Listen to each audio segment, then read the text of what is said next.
Hey, what's up, guys? How's it going? Today I'm interviewing Azreality Gamer. How's it going, man? Doing pretty good. How about yourself? I'm doing alright.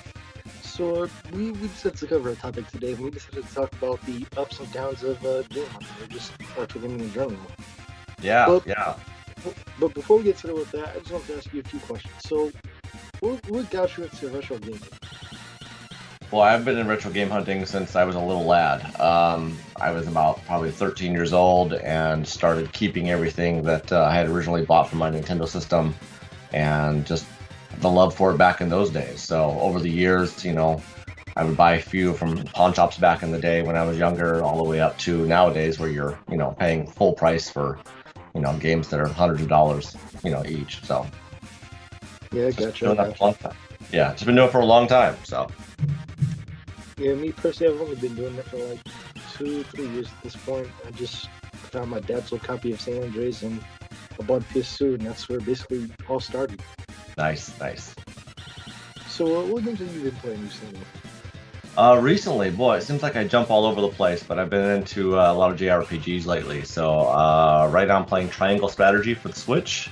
I'm playing the new Gran Turismo for the PS5, and on PC, I play a lot of MMOs sometimes. So I'll play a little bit of Diablo here and there, but mostly Lost Ark. So I bounce around all over the place, keep myself busy. Gotcha.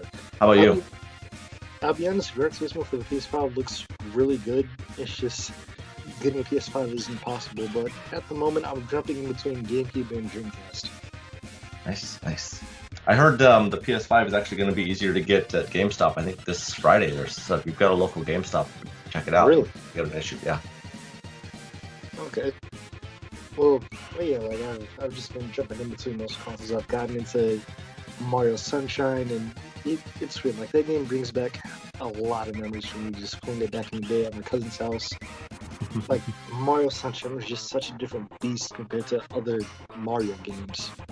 Yeah, that's what it's all about, right? It's all about those memories that we used to experience when we were younger and just being able to kind of relive those a little bit and channel that little bit of nostalgia that's left. And honestly, they're great games too. So it's neat to see, neat to hear that you're able to still play the game and channel those memories.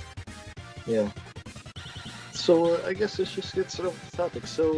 Game hunting. It's changed over the past couple years. Ever It's since changed over the last 10 or 20 years, actually, but yeah. yeah, like I would say when I got into retro gaming, I think I might have gotten in at like the wrong time. Like I got it around 2017, 2018. To be honest, I should have started when I was a kid, but obviously it's too late for that now. Yeah. But yeah, it has its ups and downs. I mean, there's still deals to be found out there. They're still fun to be had.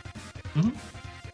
Yeah, they're So not entirely, there's what's the word I'm looking for? They're not entirely eradicated of all the deals on the planet. There's still deals to be had, but they are few and far between. It seems like these days we really have to work for it. oh yeah, this one. Well, there's a few options for me. There's Facebook Marketplace, and there's actually this place near me. It's like a toy store, but they have this like little mini virtual game section where No. you just have small PS2 games, PS1 games, N64. Mhm. They always get new stuff in. It seems like once or twice a year. There's places around. There's always places to look. I've been finding some luck at some like at the antique dealers actually. If you get like a antique mall or things like that, there'll be people that will have their own collection and they'll know what it's worth, so to speak, but they won't be charging primo prices for it. So you can sometimes find some deals, $5-10 off here or there for different games that are out there. So that's another new one that I think a lot of people should be checking out. Speaking of flea markets, I actually watched your live thrifting video at Mhm. that flea market. There was a lot of consoles out there. Did you pick up any of them? Yeah, yeah, I did. I picked up I think a Wii for $10 and a PS3 Slim for $20, and no cords. Didn't know if they worked or not, but got them home. They work like a champ. Usually they do. So, and with that little bit of a cost, it's worth taking the risk. So, Yeah, worked out fine. Yep. yeah. And that flea market looked cool. They had a lot of Atari stuff. It looked awesome. Yeah, it's not nearly what it used to be. It's a shadow of what it used to be, honestly. I think all the really good flea markets are down in like Texas and San Diego these days. But for Florida, it's good. You can find some stuff there. A lot of disc stuff mostly, but they're there. Yeah, most definitely. Mhm. Like, what's your opinion on like Goodwill at the moment? Because me personally, I can't find anything.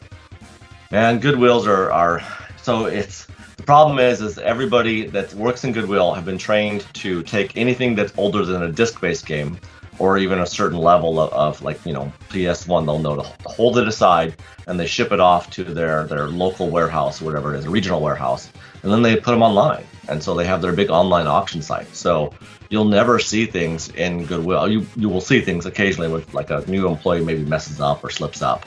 But it's like 4 times a year, maybe, at your local Goodwill. My local Goodwills, I walk in there, I don't even have sports games anymore. They're just gone. So, Damn. yeah, it's really dry at some of our Goodwills. But the Value Villages, which is kind of the competitor to that, they don't have an online site. They do price their things up a little bit, but it's always a fraction, like literally like a fourth of what the thing's probably actually worth. So Valley Villages for us is kind of the sweet spot. Yeah, me personally, I don't have any Value Villages near me. The best I have is the Goodwill, where it's just things. Yeah. Okay. I've gotten lucky like once. I got NFL Street for the OG Xbox one day for like 25 cents. Those bins are a different beast entirely, though, aren't they? It's like Yeah. you just gotta jump in, put some gloves on, and get dirty in it. And you actually, I think that's actually a really good place to find some good stuff. To be honest, you can find a lot of consoles in those places. Me personally, there's not really a lot of consoles at that Goodwill. It's just mostly old computers, not even many CRTs, just keyboards, printers, stuff like that. Oh, that's a bummer. But the DVD section, you can find some luck from time to time. Like it's where I found a Video Now disc. You know what that is? Yeah, absolutely. I haven't seen one of those in a long time. Yeah, like I found a Video Now disc. I found like a dollar PS2 game. Like there's stuff in there. It's just it's nothing really worth much. But if somebody finds it, might as well go ahead and grab it. And if you don't go there, then you're not going to find it, right? So I mean, somebody's going to find it. You just got to keep going and keep on the grinding. Shit, I even found a Mario Party game for the Wii in there. Really? Wow, that's cool. Yeah. That's good. Yeah. And now, what's your current opinion on like eBay shopping? Because me personally, like I still feel like there's some deals there. It's just you really gotta look. Yeah, I do a lot of shopping on eBay, to be honest, because I just get tired of trying to find stuff locally. Locally here in Seattle area, you find a game, it's probably at charting prices, which isn't too bad.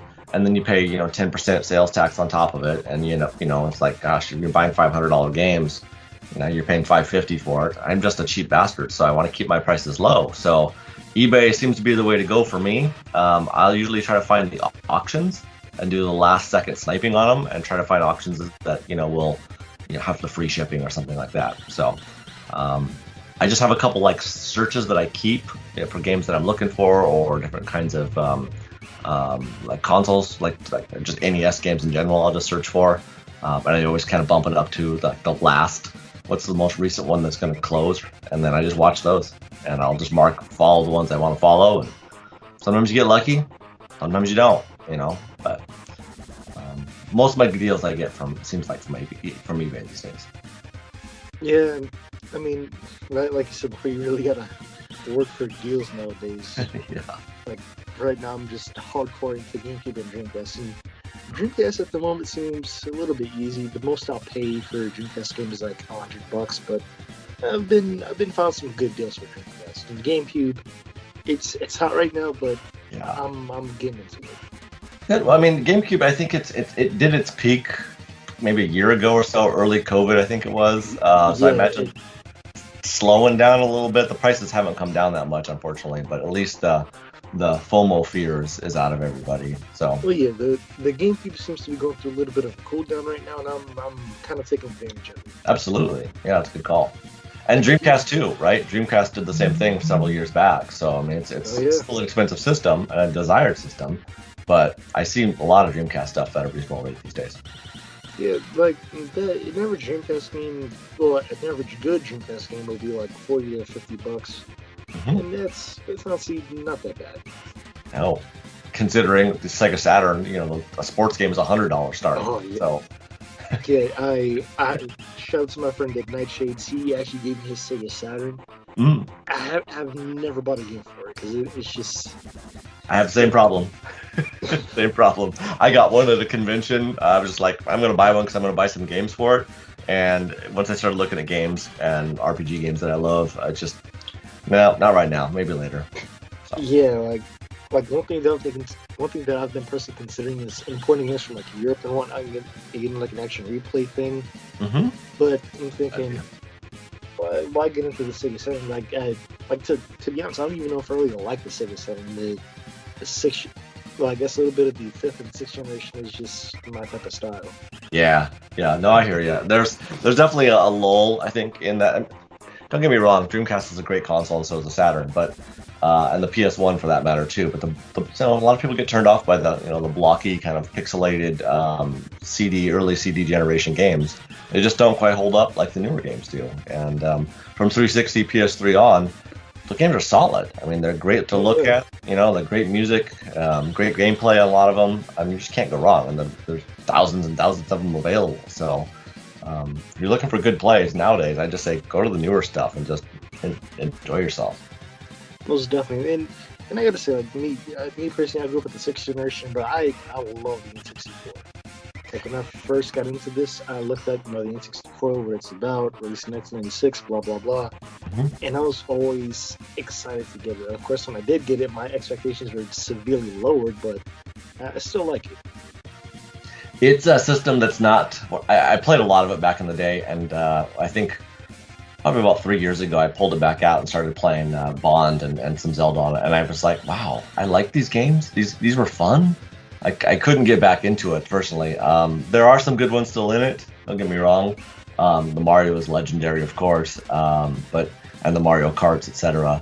But some of the games just didn't hold up for me. But I do have a lot of good nostalgic memory of playing with friends, things like that in the garages, etc. Beating each other. I think I played N64 like once as a kid, but yeah, I like it. Like one game that I've gotten recently is Pokemon Snap. I know that game's just like you're riding a roller coaster and taking pictures of Pokemon, but it's oddly relaxing. Yeah, it's totally relaxing. That's what some of the games in the systems were. They were just kind of this fun, easygoing, lighthearted games, and there's a lot to be said about that these days with games. So I enjoy it. Oh yeah. Actually, speaking of systems, what's your favorite system at the moment? At the moment, I am a big NES fan, the original. I'm trying to go for a complete NES license collection for North America, but I'm doing it in alphabetical order. That's my shtick, so to speak. So I've got all the A's, got all the B's, almost all the C's, and while I have others throughout the series, I focus mainly on just one alphabet at a time, and it's just. Only because of a nostalgia, really. Half the games, probably 80% of the games suck. But I just have such, steep nostalgia and such good memories about playing it when I was a kid that it just brings me such joy to be able to pick up these carts and put them in and play them. Yeah, me personally, I have a small NES collection. I got the Marios, the Tetris, the Contra, the classics, right? Yeah, I have a relatively small NES collection. Me personally, I love it. It can just be really finicky. Like, whenever I put the cartridge in, it doesn't work the first time. You gotta get an alcohol wipe, wipe it down. Do the blow, yeah. If an NES game works first try, that was a good day. Yeah, I hear you. Typically have to wipe it, have to really wipe down the pins and whatnot. Worst case scenario, I have to break it open. And then even then it doesn't always work, right? I mean, I use a Retron, so a newer Retron console, and I don't use original anymore because they just don't hold up. So even with the Retron, trying to put them in there and pull them back out, you got to get just right that sweet spot where the pins connect just right on a spot that's not dirty or whatever it is. And sometimes it's hit or miss. Sometimes it takes me pulling it in and out of that Retron 4 or 5 times before I can even get it to load up. Yeah, I love the NES, but it has its problems. It does. Top loader's the best one. It actually holds up the best. Slide in one, the 72 pin connectors just fail all the time. Yeah, the only issue with the Model 2 is it's expensive and there's an RF adapter. I have a flat screen TV. Yeah, Nowadays, like I said, they just sit on the shelf. So I mean, they're there for looks. I play on a newer system that I can plug in through HDMI, and that just works for me. Yeah. Also, one concept I want to get into like one day is the SNES, and it's weird. I think the SNES is like creeping up a little bit money wise because to get a system right now is like $100. Yep. At least from what I'm seeing. Yep. Yeah, SNES is and it's probably my second favorite system by far. It's my favorite game is on that system. I love Final Fantasy 3. It's my favorite game out of all the games I own. Super Metroid, Mario's. There's just 1,000 games on that library that are just top notch, and the graphics are way better. The gameplay is way better. Just rarely is there a bad game on that system. So it's become really popular over the years, and prices have gone up. We're kind of seeing that, kind of like that Dreamcast, that what do you call it, the GameCube decline recently. But there's not, there's still a lot of expensive ones out there if you really want to get a collection of them. Yeah, like honestly, when it comes to the Super Nintendo, I want to be patient to have enough money to get it complete in box, because nice. Yeah, I really like the SNES. I've only played it once or twice as a kid at my cousin's house or whatever. But the NES is just, again, a top-notch system. The NES has barely any bad games. And really, they don't. I mean, I can't think of any really bad ones. I mean, there's some ones that aren't as good, but they're still better than half of the NES ones out there. So, I mean, they're doing good as far as I'm. You know what you said about the boxes? One thing about the Super NES boxes, they're so cool looking. Like, they're just, I don't know, something about them, the artwork on them and the way they're designed, and trying to get them in a complete box, you're absolutely right. That's a great system to collect for. Yeah, again, I know Super Nintendo complete in box is like $200, but I think saving up $200 to get a complete in box is going to be absolutely worth it. Yeah, absolutely. I think so too. It just looks sweet. And then the games too. I've got a few SNESs that are in box for some of my more desired RPGs that I have, and I absolutely love them. I'm just thrilled to have them. Wish I had more. Yeah, and you know what's weird? Like, a lot of people really dislike the design of the American SNES. Me personally, I like it. Really? Oh, I've not heard that. No, I love it. I've never had a problem with it. But then again, I never really got a chance to play on a Super Famicom either, so I wouldn't know. I mean, I would say the American version and the European version both look good. It's just that the American version is a lot more blocky, and to be honest, I don't mind that. Although the European version kind of looks like a sports car or something like that, so I will admit the European version looks better, but I also like the American version. Yeah, I hear you. All right, so what have you found recently? With regards to game hunting? Yes. I found, at least on my channel, something that stood out to me is game hunting videos are starting to slow down. They're starting to die, I think, at least in the format that I'm doing them in. I think that a lot of YouTubers out there that are doing game hunting videos are starting to see a decline. It used to be the one thing you could always get, viewers and subscribers to watch. But you really have to have something special now to get people entertained and keep them watching all the way through. And I'm not seeing it.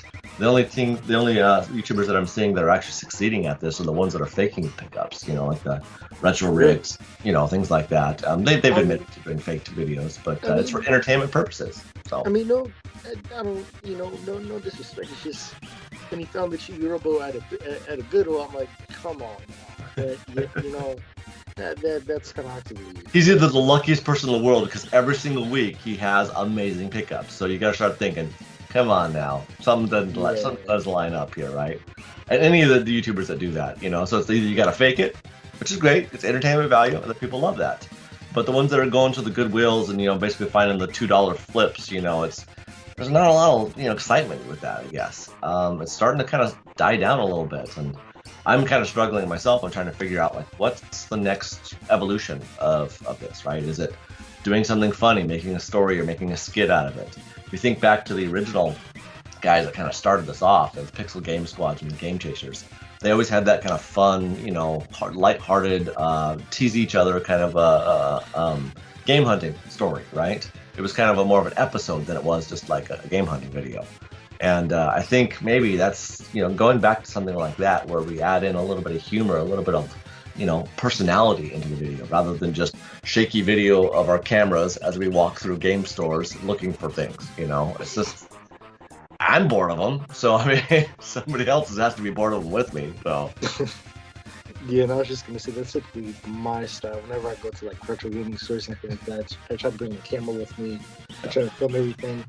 I mean, me personally, I like doing it nonetheless. If it gets views or not, I personally love doing it. yeah, no, that's the right way to do it, really. I mean, if you come through as authentic, I think that'll really go a long ways.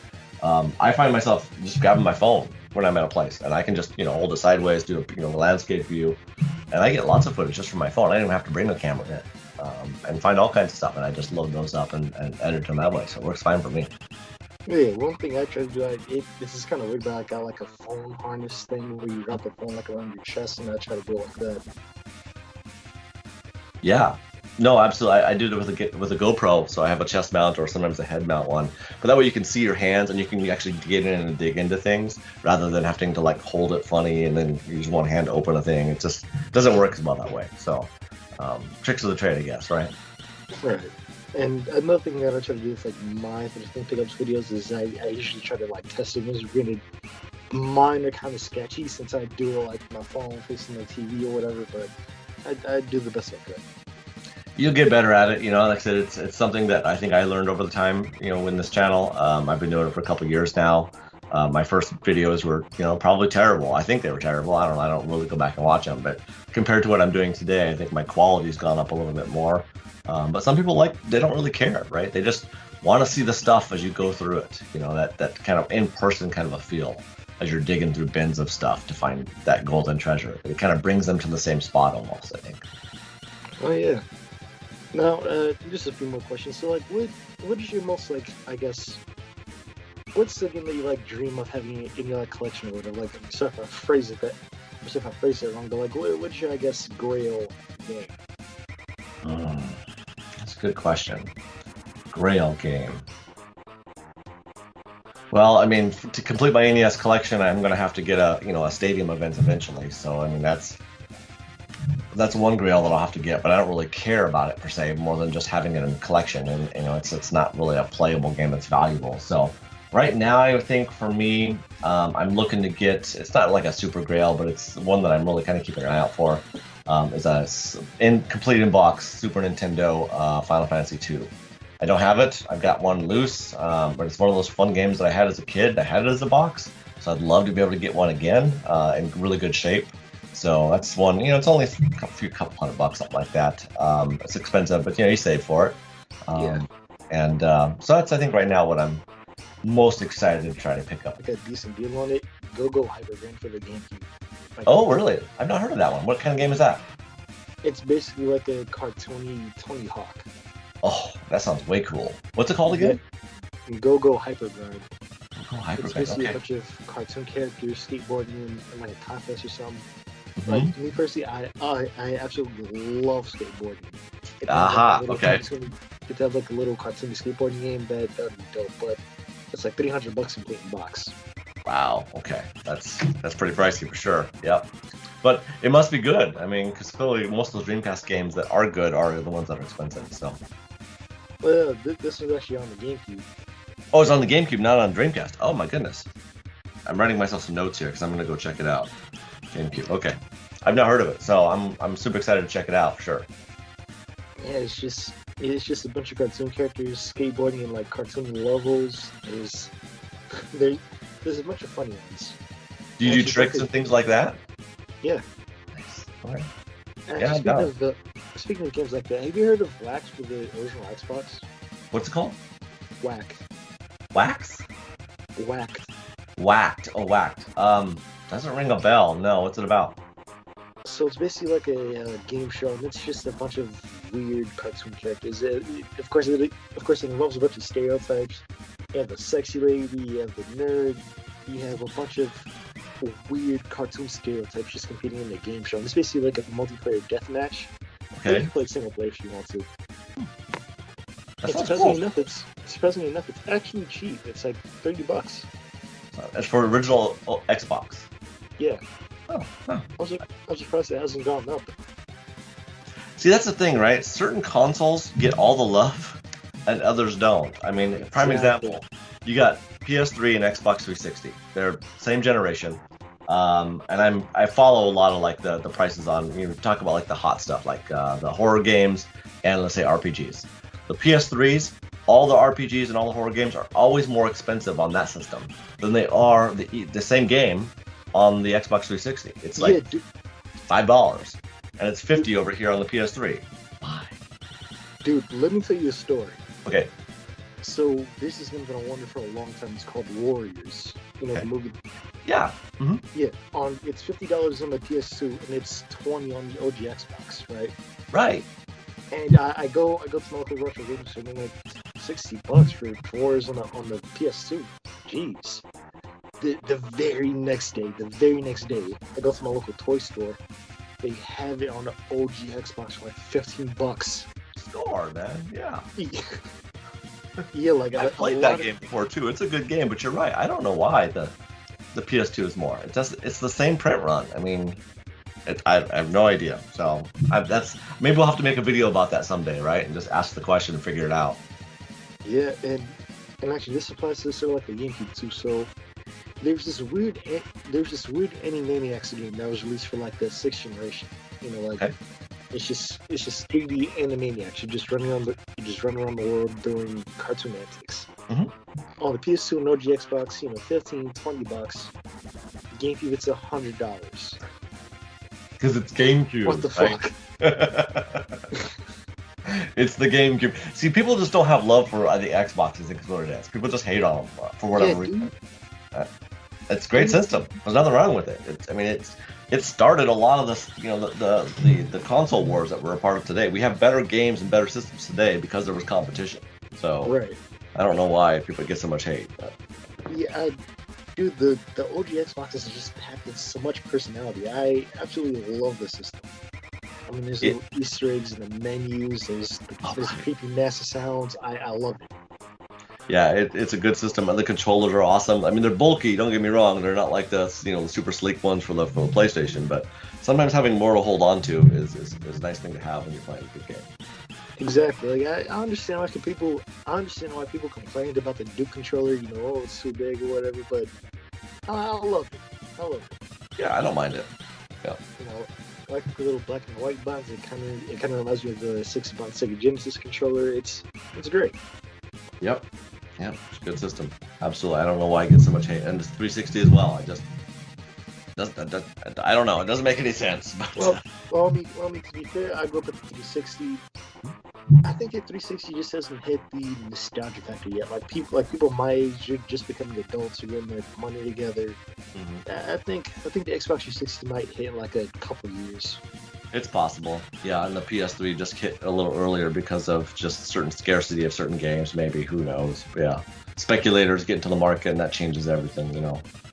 Oh yeah, like a few years ago I wanted to get into the Wii U, and now Wii U prices are kind of going crazy a little bit. They're like... It's starting to peak up, yeah. It already has, but yeah, we're starting to see an incline on them for sure. Yeah, like I want to get a Wii U one day. It's just, you know, the system is up a little bit. The games are up. I'm fine with my Switch for now, at least. Yep, and you know you can play a lot of those older games on newer systems too. So it's, you know, whatever. Yeah, I skipped the Wii U entirely, and I skipped the Wii, to be honest. I bought a Wii many years later after it was pretty much long gone. It was a dead console, and you know I play it occasionally. I don't have a lot of games for the system. You know, it's more of like a family game system, I think. And I just not in an environment that's, you know, going to be used. So I don't mind if I miss that whole generation entirely. But I know a lot of people out there are interested in collecting for it. And we use the next one, man. It's going to get hit, and it's going to get hit hard. Yeah. Me personally, I still have my sister's old Wii U kicking around here. I got a few games for it. Oh, cool. Yeah, I always try to keep my old... Well, again, I should have started way earlier when I had a GameCube as a kid, but... Of course. Once I got my 360, I just kept everything. Good. That's what you got to do. that's what I did, and I got rid of a few things over the years when I was younger, but most of the stuff is all original stuff that I had when I was younger. So I'm very happy that I did that because I saved myself tons of money by doing it that way. Yeah, I mean, again, I kept all my Xbox 360 stuff. Even when I moved as a kid, I still kept it with me. Yeah, I just kept everything. Nice. And actually, surprisingly enough, my dad kept like two or three or four of my GameCube games. Oh, cool. Yes, I'm lucky myself. You had something to start with. You had something to start with, right? Yeah. And I found my dad's old copy of San Andreas, and I got a few gems, and I got a few, well, I guess, personal gems in this collection. Yeah, San Andreas is classic, man. I mean, you can't. It's like one of the best games on that system, really. Yeah. Oh, and something weird out of my collection. When I was a kid, my dad gave me a PSP Go, and I still have it in the fucking box. Really? Wow, I never had one of those. That's pretty cool. The Go one, the little one that flips up at the top. Yep. Nice. Yeah, I always wanted one. I was probably playing some other games at the time. I just never got around to buying it. But that one in particular is slick for sure. And in box, that's cool. Yeah, so I saw the manuals and inserts and all that, and I like the PSP Go. It just hit way too early. Like 2009, we weren't ready for downloading games yet. I'll just say that. Right, right. And those little disc games are so wonky too for the system. I don't know. Just PSP's got great games on it. Don't get me wrong, and the Vita as well. It's a whole generation, like I said, that I missed, that I wish I would have gotten into, and I'm paying for it now. That's for sure. It's too expensive. Yeah, I got you. Well, thank you for being on here, man. I really appreciate it. I know. I appreciate you reaching out to me, man. I enjoy doing these little videos. I was checking out your channel and saw all the different content that you have there. It's very similar to a lot of stuff that I'd like to do too. So maybe what I'll do is I'll do the same thing. I'll return the favor here in next month or so, and I'll interview you on my channel. What do you say? Sure, I would love it. Awesome, man. Sounds great. Well, appreciate your time. Appreciate the conversation, of course. Reach out to me anytime you want to chat more about more games or looking for any kind of deals. We always got to help each other out. Of course. Awesome. All right, James. See ya. Take it easy, bud. Bye.